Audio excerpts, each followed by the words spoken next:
बिस्मिल्लाहिर्रहमानिर्रहीम। अस्सलामुअलैकुम नाजरीन, मैथ्स न्यूज़ में आप सबका खुश आमदीद। नाजरीन, आज जिस मेहमान को हमने मदऊ किया है उनका ताल्लुक किंग एडवर्ड मेडिकल यूनिवर्सिटी से है। वो डीपीटी के साले अव्वल के तालिब इल्म हैं। तो उनसे जानते हैं कि उनकी कामयाबी का सफ़र कैसा रहा और उनके 1040 नंबर थे एफएससी में। तो उनसे जानते हैं कि एफएससी के इम्तहानात में नुमाया कामयाबी का क्या गुर है और इस सिस्टम में रहते हुए वो कैसे कामयाबी हासिल कर सकते हैं। जी ताहिर नवीद साहब, आपका शो पे खुश आमदीद। मैथ न्यूज़ की टीम की जानिब से हम आपको खुश आमदीद कहते हैं। तो आप, मैंने आपका तारुफ करवाया, आप भी अपना मुख्तसर सा तारुफ कराते चलें। बहुत शुक्रिया अजीम भाई, आपने मुझे मौका दिया। तो फर्स्ट ऑफ ऑल मैं अपना तारुफ करवाना चाहता हूँ। तो मेरा नाम ताहिर नफीद है। I did my matric in my home town in Kasur and then I did my FSC from PGC Lahore, Punjab Group of Colleges, Lahore. And now I am a student of DPT first year from King Edward Medical University. So today our discussion is about how to get good marks in FSC. ठीक है। जैसे जी सब जानते हैं कि जिंदगी में कामयाब होने के लिए सिर्फ मार्क्स ही जरूरी नहीं है। फर्स्ट ऑफ ऑल मैं आपको क्लियर करना चाहता हूँ अजीम भाई जी जी कि जिंदगी में ना कामयाबी के लिए सिर्फ मार्क्स ही जरूरी नहीं है। हम्म तो लेकिन हमारे एजुकेशनल सिस्टम डिमांड करता है मार्क्स की, इसलिए हम आज बात करेंगे कि कैसे एफएससी में अच्छे मार्क्स लिए जा सकें। हम्म तो जो आपकी क्वेरीज हैं आप मेरे साथ शेयर करें तो इंशाल्लाह आंसर करता जी, हूँ। सवाल की जानिब बढ़ते हैं कि तालिब इल्मों को एफएससी में अच्छे नंबर लेने के लिए क्या करना चाहिए। आया कि टारगेट सेट करना चाहिए या महज मेहनत पर ही इक्तफा किया जाए। जी जी अजीम भाई, बहुत अच्छा क्वेश्चन है। ये बहुत से स्टूडेंट्स के माइंड में होता है। तो इसके लिहाज से मैं ये कहता हूँ कि फर्स्ट ऑफ ऑल स्टूडेंट्स को अपना एक माइंड सेट करना चाहिए, अपना एक गोल सेट करना चाहिए कि उन्होंने अपनी लाइफ में करना क्या है, किस फील्ड में जाना है। हम्म मतलब कि एक स्टूडेंट अगर डॉक्टर बनना चाहता है, मेडिकल का स्टूडेंट है एफएससी में, तो उसका गोल सेट होना चाहिए कि मैंने डॉक्टर ही बनना है। हम्म अगर उसका गोल सेट होगा तो उस लिहाज से वो मेहनत करेगा। हम्म जितना जिस शख्स का गोल सेट होगा उसी लिहाज से वो मेहनत करेगा। तो हम्म अब एक बंदा जी डॉक्टर या इंजीनियर बनना चाहता है तो हमारा एजुकेशनल सिस्टम उससे डिमांड करता है कि उसके अच्छे मार्क्स होने चाहिए एफएससी में। हम्म और हमारे सिस्टम में रहते हुए, हमारे एजुकेशनल सिस्टम जो है उसमें रहते हुए अच्छे मार्क्स लेना सिर्फ हार्ड वर्क पे डिपेंड नहीं करता।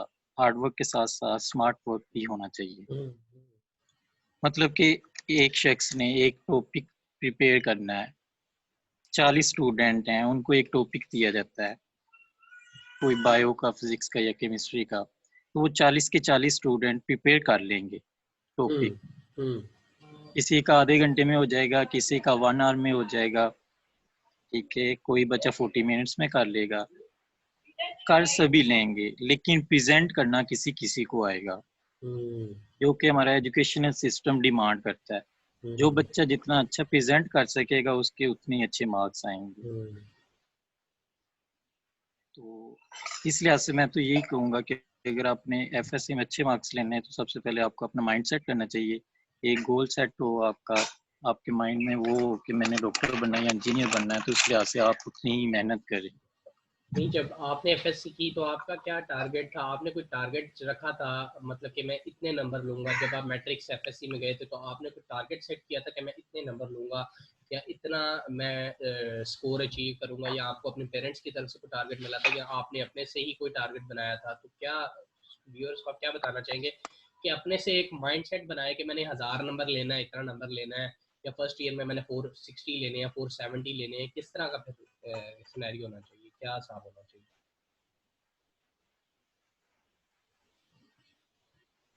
जी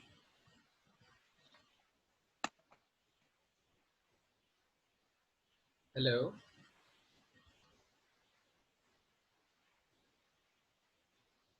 हेलो। जी, मैंने पूछा कि ये अजीम भाई, वो मैं आपको बताता हूँ कि फर्स्ट ऑफ ऑल तो मैं अमेरिका के हो रहा है पंजाब कॉलेज में, तो मेरा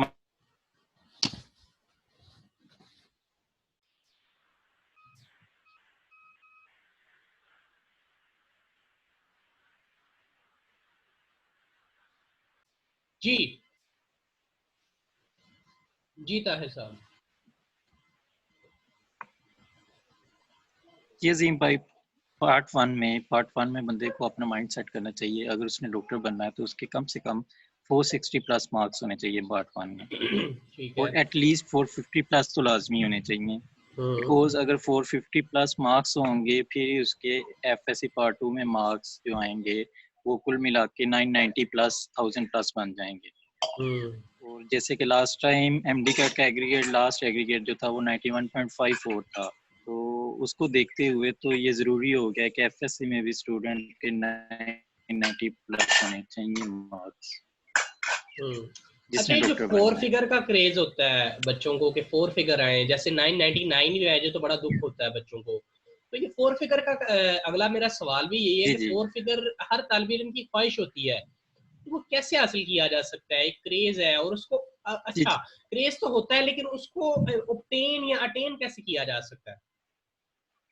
ख्वाहिश तो हर किसी की होती है वो बट। देखें, उसके लिए मैं अजीम भैया आपके साथ ना 3-4 पॉइंट्स शेयर करूंगा। जी जी। ठीक है, उसमें पहला पॉइंट ये आ जाता है कि आपका माइंड सेट हो, आपका एक गोल सेट हुआ हो। हम्म ठीक है, कि आपने लाइफ में क्या करना है। और हम्म सेकंड मोस्ट इम्पोर्टेंट थिंग जो है इसमें फोर फिगर मार्क्स ऑब्टेन करने के लिए, वो ये है कि आपकी नीयत साफ होनी चाहिए। हम्म मतलब कि अगर आप घर में जाके मेहनत कर रहे हैं, टॉपिक प्रिपेयर कर रहे हैं, जो डेली का काम मिल रहा है वो कर रहे हैं, और दूसरों के भी साथ में हेल्प कर रहे हैं, तो हम्म इंशाल्लाह जो आपके माइंड में है, जो आप चाहते हैं कि फोर फिगर मार्क्स आए मेरे, वो इंशाल्लाह ज़रूर आएंगे। अल्लाह ताला आपकी मदद ज़रूर करेगा अगर आप दूसरों की मदद करेंगे। हम्म। लेकिन एंड थर्ड नंबर पे, बाज तालिब इल्म देखा जाए, इसी सवाल आपके जवाब से ही एक सवाल निकलता है कि जो काफ़ी जो इम्पोर्टेंट चीज़ें होती हैं, ये अपने जो टेक्निक्स या गुर कह लें वो नहीं बताते कि ये कहीं हमसे आगे ना निकल जाएं। जो कंपेटिटर्स होते हैं, जिनके साथ हमारा मुकाबला होता है, उनको हम कुछ चीज़ें नहीं बताते कि हमें डर होता है कि ये हमसे आगे ना निकल जाए। तो ये कुछ बच्चे ऐसे होते हैं, तो उनका क्या किया जाए? क्योंकि जो दिए से दिया जलाते जाओ, क्योंकि इल्म जो है वो सदका जारी है। आप जितना इल्म फैलाएंगे वो सदका जारी है आपका। लेकिन कुछ तालिब इल्म टेक्निक से ही शेयर करते हैं, वो कहते हैं ये हमसे आगे ना निकल जाए। तो उन तालिब इल्मों को क्या सबक देना चाहिए? क्या अगर वो हमें सुन सकते, व्यूअर्स अगर वो व्यूअरशिप में आते हैं, तो उनको क्या कहें कि वो कैसे जो है ये वाला मैं सबमिट तो करें? यार मैं तो यार सिर्फ उन्हें ये कहना चाहूँगा कि अगर आपकी लाइफ से किसी दूसरे इंसान को फ़ायदा नहीं ना है, तो आपके वो उन टेक्निक्स का कुछ फ़ायदा नहीं है। हम्म अगर उन टेक्निक्स का सिर्फ आपकी ज़ात तक महदूद है ना वो टेक्निक्स, तो मैं उन टेक्निक्स पे लानत देता हूँ। मतलब कि अगर आपकी टेक्निक से किसी दूसरे को फ़ायदा नहीं होना, तो उन टेक्निक का कोई फ़ायदा नहीं। आपको चाहिए कि वो टेक्निक्स दूसरों के साथ शेयर करें ताकि दूसरों की भी हेल्प हो सके, वो भी अच्छे मार्क्स ले सकें, हम्म। वो भी आगे लाइफ में प्रोग्रेस कर सकें। ठीक वही जी बात आप। मैंने की, ये सेकंड पॉइंट मेरा यही था कि नीयत बंदे की अगर साफ हो तो अल्लाह ताला मजीद कामयाबियाँ देता है उस चीज़ को। जी आप कंटिन्यू करें, वो जो आप बात कर रहे थे, दूसरी बात, अब तीसरी बात की जाने बढ़ रहे थे। जी, अब थर्ड नंबर पे मैंने ये कहना था कि ये अच्छे मार्क्स लेने के लिए बंदे को डेली का काम डेली करना चाहिए। हम्म अब देखें, कुछ स्टूडेंट्स एफएससी में ज़्यादातर जो डिफरेंस निकलता है ना मार्क्स, वो उर्दू मार्क्स में आता है, उर्दू के पेपर में। साइंस ऐसी। सब्जेक्ट्स में फिजिक्स, केमिस्ट्री, बायो में तकरीबन सबके 80 प्लस होते हैं, 85 में से। जी जी। लेकिन जिस चीज़ में डिफरेंस पड़ता है वो उर्दू के मार्क्स। अब हम्म बहुत से बच्चे आपको मेनी ऑफ द स्टूडेंट्स मिलेंगे जो कि कहेंगे कि हमारे सिस्टम जो है वो फॉल्ट सिस्टम है, हम्म उसमें हम जितनी मेहनत करते हैं उसका सिला नहीं मिलता। तो मैं उन हम्म सब स्टूडेंट्स को यही कहना चाहूँगा कि बेटा देखें, आप लोग मेरे भाई हैं, तो आप हर सब्जेक्ट को प्रॉपर टाइम दें जितना उसका बनता है। हम्म अब स्टूडेंट्स क्या करते हैं, कॉलेज आए हैं, उन्होंने 3 सब्जेक्ट इधर ध्यान से सुने हैं, फिजिक्स केमिस्ट्री बायो, फिर एकेडमी गए हैं, उधर भी टेस्ट उन्हीं का दिया है, घर जाते हैं, घर जाके भी फिजिक्स केमिस्ट्री बायो को ही लेके बैठे रहते हैं, ना उर्दू को टाइम देते हैं, ना इंग्लिश को टाइम देते हैं, ना इस्लामिक स्टडी को टाइम देते हैं, वही ना, कहते हैं एंड पे उर्दू हो को जाएगा। मादरी जुबान समझते हैं, इस्लामियत को अपना दीन समझते हैं। जी जी, यही बात है, मतलब कि वो प्रॉपर टाइम नहीं देते उन सब्जेक्ट्स को, कहते हैं कि लास्ट पे हो जाएगा ये सारा। तो देखें, अल्लाह ताला जितनी, कोई आप जिस चीज़ के लिए जितनी मेहनत करेंगे ना, उसका सिला उतना ही मिलना आपको, उससे ज़ायद नहीं मिल सकता। मेरी ये आदत थी एफएससी में कि मैंने उर्दू को भी डेली जाके पढ़ना होता था, तो अल्लाह ताला ने अच्छे मार्क्स दिए उर्दू में भी मुझे, और उर्दू में ही डिफरेंस निकलता है, आपको तो बखूबी आप इससे आगाह होंगे। जी जी। जी, तो मैं ये स्टूडेंट को कहना चाहूँगा, चौथा मेरा यही पॉइंट है कि स्टूडेंट्स जो हैं साथ में आर्ट सब्जेक्ट्स को भी उतना ही प्रॉपर नहीं, टाइम दें देखा जितना जाए कि साइंस जैसे सब्जेक्ट को दें। अब केमिस्ट्री टफ है, ऑर्गेनिक केमिस्ट्री की मैं बात करूं तो ऑर्गेनिक जी केमिस्ट्री जी जब हम करते हैं तो वो एक मुश्किल नहीं है लेकिन लेंथी है, कंसेप्चुअल जी है जी बट लेंथी है, ये आपको भी पता है मुझे भी पता है। लेकिन अब उस पे जी जी इतना टाइम सर्फ हो जाता है, बच्चे जो होते हैं उस पे इतना टाइम लगा देते हैं उसकी प्रैक्टिस करने में, इक्वेशन लिखने में, तो वो उसके लिए बाकी उर्दू को वगैरह और इस्लामियत को इतना खातिर में नहीं लाते, तो ये उनका कसूर नहीं है। बेसिकली हमारा जो सिलेबस है वो ही लेंथी है, तो अब क्या कर सकते हैं।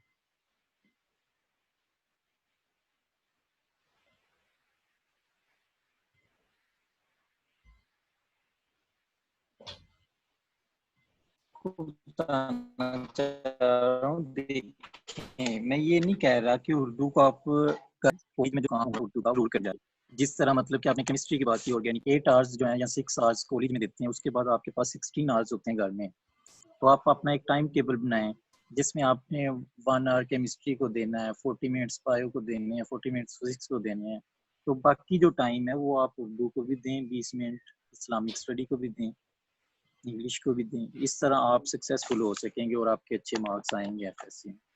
नहीं, अभी के ताहिर अभी के सिनेरियो में हम देखें, जैसे फर्स्ट ईयर के बच्चे सेकंड ईयर में प्रमोट होंगे और जो सेकंड ईयर के बच्चे हैं उनको यूनीज में दाखिले मिल जाने फर्स्ट ईयर की बेस पे। तो हम बात जी करें जी जो अभी सिर्फ कॉलेज में हैं, जो फर्स्ट ईयर से सेकंड ईयर में गए हैं, तो उनको आप क्या पैगाम देना चाहते हैं कि वो सेकंड ईयर में किस तरह से मेहनत करें और किस लाइन ऑफ एक्शन के तहत मेहनत करें, क्योंकि उनकी मेहनत डबल हो जानी है, क्योंकि सेकंड ईयर में जितने नंबर जी आने हैं जी वो डबल हो जाने हैं। तो उस इस जी जी सीन के मुताबिक, इस सिनेरियो के मुताबिक वो किस तरह मेहनत करे, कि जाहिर बात है एक तीर से दो निशाने हैं अब, क्योंकि जितने नंबर जी जी 400 बिल्कुल। तो 800, 450, 900, जितने नंबर आएंगे डबल हो जाएंगे। तो जी इस जी तरह के सीन में अब 9th 10th की भी चले बात कर ले, जैसे 9th का बच्चा 10th में प्रमोट हुआ है, 10th में जितने नंबर आएंगे वो डबल हो जाएंगे, तो इस तरह बच्चे कैसे मेहनत कर सकते हैं। दोनों को अगर ले लें, मैट्रिक के बच्चे को भी और इंटर के बच्चे को भी, तो वो कैसे अपने आप को, आजकल छुट्टियां भी हैं जी तो वो कैसे जो है कर सकता है। अभी तो कोई कोचिंग सेंटर भी नहीं खुले हुए, तो वो तैयारी कहाँ से करे, क्या करे। बगैर तो कोचिंग के तो जी नहीं जी ना ये पढ़ाई हो, ये नहीं पढ़े जा सकते, तो क्या करे करना चाहिए इन छुट्टियों में उस बच्चे को। उन्हें तो यार मैं सबसे पहले अजीम भाई ये कहना चाहूँगा कि ऑनलाइन क्लासेस स्टार्ट हो चुकी हैं, जितने भी अच्छे इंस्टीट्यूट्स हैं ना, हम्म जैसे कि पंजाब ग्रुप ऑफ कॉलेजेस हो गया, स्टार इंस्टीट्यूट, हिप्स वगैरह, और हम्म। डिफरेंट अकेडमीज हैं, उन्होंने ऑनलाइन क्लासेस अपनी वो तो स्टार्ट कर एमडी दी कैट हैं। की स्टार्ट हुई है, एफएससी की भी स्टार्ट हो गई है। जी, सेकेंड ईयर की मोस्ट स्टार्ट हो चुकी है, मोस्टली अच्छा कॉलेजेस अच्छा, में हो चुकी हैं, ठीक है। और कुछ करने जा रहे हैं। हम्म। तो उनके लिए तो मैं यही कहूँगा कि वो जल्द से जल्द जब जब स्टार्ट हो, अगर हो चुकी हैं तो फौरी करें, और अगर होनी है तो उसके लिए प्रिपेयर रहें, मतलब कि ऑनलाइन क्लासेस लाजमी लें, क्योंकि जो कोविड-19 है उसका कोई पता नहीं है कब तक रहे। अच्छा, देखा जाए तो ताहिर ऑनलाइन क्लासेस इतनी कारआमद साबित नहीं होती, जिस तरह के अगर हम लाइव पढ़ रहे हैं तो अपने उस्ताद मोहतरम से हम लाइव क्वेश्चन जब करते हैं तो उसका एक अलग मजा होता है, बजाय कि हम ऑनलाइन लें।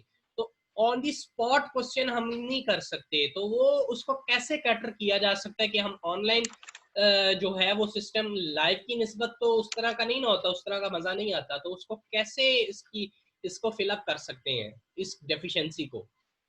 जी जी बिल्कुल अजीम भाई, I am agree with you, लेकिन बात ये है कि देखें, कुछ ना कुछ करना तो जरूरी है ना। आप इस कोविड-19 की वजह से बच्चे घर में बैठे हुए हैं, समथिंग अगर इज वो better online than nothing, classes भी, समथिंग इज जी बेटर देन नथिंग। समथिंग, बिल्कुल something is better than nothing, कि कुछ ना कुछ जरूर करना चाहिए उन्हें। अगर वो फ्री रहेंगे तो वो भूल जाएंगे कि हम स्टूडेंट हैं। क्योंकि अभी जो वो कह रहे हैं कि एंड ऑफ द जुलाई तक इसकी पीक आनी है कोविड-19 की, उसके बाद आहिस्ता आहिस्ता ग्रेजुअली मतलब कि कम होगा। तो उस लिहाज से अभी 3 माह और पड़े हैं। अभी जून चल रहा है, जून जुलाई अगस्त सितंबर तक मोस्टली जो है हमारी सूरत हाल जो कंडीशंस है वो नॉर्मलाइज होंगी, नॉर्मल की तरफ जाएंगी। तो उस लिहाज से मैं स्टूडेंट्स को यही कहना चाहूँगा कि अभी जो 3 माह तो गुजर चुके हैं उनमें स्टूडेंट्स ने कुछ नहीं किया होगा, कंफ्यूजन में रहे होंगे, लेकिन जो मजीद नेक्स्ट 3 मंथ्स हैं उनमें वो ऑनलाइन क्लासेस स्टार्ट हो चुकी हैं। कुछ इंस्टीट्यूट्स ने कर ली हैं और कुछ ने अभी करनी है, तो वो जल्द से जल्द उनको ज्वाइन करें, अपना टाइम वेस्ट ना करें, क्योंकि अब 1 साल की मेहनत उनके 2 साल का उनको रिजल्ट मिलना है। सही। और उनका माइंड यही सेट होना चाहिए। एफएससी के जो स्टूडेंट्स हैं वो 450 प्लस अपना एक गोल सेट कर लें कि उन्होंने सेकंड ईयर में 450 प्लस लेने हैं मार्क्स। अच्छा, सेकंड ईयर फर्स्ट ईयर से कितनी मुख्तलिफ है? कहते हैं जैसे 9th थोड़ी सी मुश्किल होती है, 10th आसान होती है, फर्स्ट ईयर मुश्किल होती है, सेकंड ईयर आसान होती है। तो ये आपने भी एक्सपीरियंस किया, मैंने भी किया, आप भी स्टूडेंट रह चुके हैं, तो ये कहाँ तक जी बात जी दुरुस्त है कि सेकंड ईयर आसान है या फर्स्ट ईयर? इसका कोई है कॉन्सेप्ट इस तरह का? नहीं, आसान मुश्किल कोई चीज़ नहीं होती अजीम भाई, आपका माइंड होता है जो किसी चीज़ को आसान कहता है और किसी चीज़ को मुश्किल कहता है। कोई भी चीज़ दुनिया में मुश्किल या आसान नहीं है, ये आपका माइंड होता है। जो जिस चीज़ के बारे में आपका माइंड सेट हो गया ना कि यार ये बड़ी टफ है, मुझसे नहीं होनी, वो नहीं होगी आपसे। आपको मैं एक कोड करता हूँ एक एग्जांपल के, एक क्लास में ना टीचर्स मैथ का क्वेश्चन करवा रहा था, तो उन 40 स्टूडेंट्स बैठे हुए थे, तो एक बच्चा सोया हुआ था। तो सर ने जब क्वेश्चन लिखा ना व्हाइट बोर्ड पे, तो सर ने कहा बच्चों ये नोट कर लें, आप लोगों ने कल करके लाना, अभी आपसे नहीं होगा ये क्वेश्चन। तो सभी स्टूडेंट्स के माइंड ने वो बात पिक कर ली, उन्होंने नोट कर लिया, और जो बच्चा सोया हुआ था ना वो तब उठा जब सर ये बात कह चुके थे। तो उस स्टूडेंट ने फौरी व्हाइट बोर्ड पे देखा, उसने देखा कि क्वेश्चन लिखा, उसने फौरी सोल्व करके सर को बता दिया उसका आंसर। बाकी सब स्टूडेंट्स परेशान, यार इसमें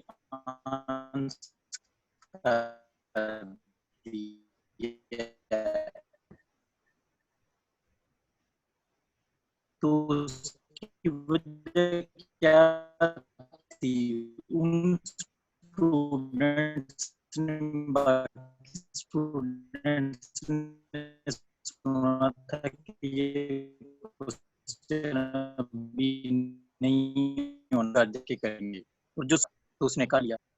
मतलब ये इसके बारे में तो इस कहूँगा कि स्टूडेंट्स जो हैं, मतलब कि कहने का मकसद ये है कि जिस स्टूडेंट ने नहीं सुना कि ये मुश्किल है, जिसके कान ने ये नहीं धरा ये मुश्किल है, तो उसने कर लिया, मतलब कि उसने क्लैमिटी इतनी फेस नहीं की कि सुना ही नहीं कि मुश्किल आसान है, तो उसने वो कर लिया।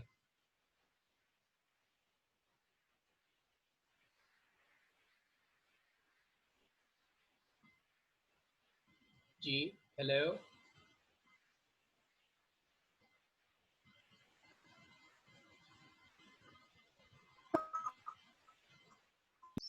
जी जी जी अजीम भाई, मैं यही कह रहा था कि अब स्टूडेंट्स जो पार्ट 2 में प्रमोट हो चुके हैं, उनकी 1 साल का रिजल्ट उन्हें 2 साल का, 1 साल की मेहनत जो पार्ट 2 ना अभी से माइंड सेट करना चाहिए, और घर में बैठ के अपना टाइम जितनी जल्दी हो सकता है। ठीक है। तो ताहिर आप ये बता सकते हैं कि जिस तरह एफएससी को हम लेके चलें तो उसकी हम रोज़मर्रा की अपनी क्या रूटीन बनाएं कि हम अच्छी तरह एहसन तरीके से अपना एक कोर्स कंप्लीट कर लें। एक क्या टाइम स्केड्यूल, टाइम मैनेजमेंट कैसे करें कि हमने हर सब्जेक्ट को टाइम भी देना है, कितना टाइम देना है, तो टाइम मैनेजमेंट के हवाले से थोड़ा सा व्यूअर्स को बताते चले कि क्या किया। जी, वो मैं यही कहना चाहता हूँ कि कुछ स्टूडेंट्स अजीम भाई होते हैं कि जो कॉलेज भी ज्वाइन करते हैं और साथ में एकेडमी को भी टाइम देते हैं, तो उनके लिए घर में जाके टाइम देना थोड़ा सा मुश्किल हो जाता है। अगर तो आपका कॉलेज अच्छा है तो मेरे ख्याल से एकेडमी की ज़रूरत नहीं पड़ती। जी, यही मैं कहना चाहता हूँ कि जिनका जैसे प्राइवेट इंस्टीट्यूट्स जितने भी हैं वो सभी तकरीबन अच्छे हैं, ऑलमोस्ट अच्छे हैं। तो उनको उन स्टूडेंट्स को नहीं चाहिए कि वो एकेडमी जाके भी अपना टाइम वेस्ट करें। और जो स्टूडेंट्स गवर्नमेंट सेक्टर जिन्होंने ज्वाइन किए हुए हैं, चलो उनका तो हक बनता है कि वो एकेडमी जाएं। तो इस लिहाज से जो स्टूडेंट्स प्राइवेट इंस्टीट्यूट को प्रेफर करते हैं तो उन्हें चाहिए कि सिर्फ जो डेली का काम हो रहा है वही जाके कर लें, इट्स इनफ। ठीक, सही। तो ताहिर, आप आखिर में स्टूडेंट्स को क्या पैगाम देना चाहेंगे कि वो क्या करें कि वो अपने टारगेट को पहुंच सकें? एक छोटा सा पैगाम अगर आप देना चाहें तो प्लीज। मतलब कि आप जैसे कि हमने ग्रुप ऑफ कोर्सेस की है, तो मैं ये कहूँगा कि अपने टीचर्स के स्टूडेंट्स डेली का काम डेली करें तो इंशाल्लाह वो ज़रूर कामयाब होंगे अपनी लाइफ में। ठीक है, ठीक है जी। नाज़रीन, हमारे शो का वक्त ख़त्म हुआ जाता है। हम अपने मेहमान ताहिर नवीद साहब का बहुत शुक्रिया अदा करते हैं कि उन्होंने हमारे हमारे लिए वक्त निकाला और व्यूअर्स को बहुत अच्छी वैल्यूएबल सजेशंस दी। तो जी नाज़रीन, हम आपसे इजाज़त चाहते हैं। हमारे नेक्स्ट शो का इंतज़ार कीजिए और हमारे चैनल को सब्सक्राइब कीजिए। अल्लाह हामी और नासिर।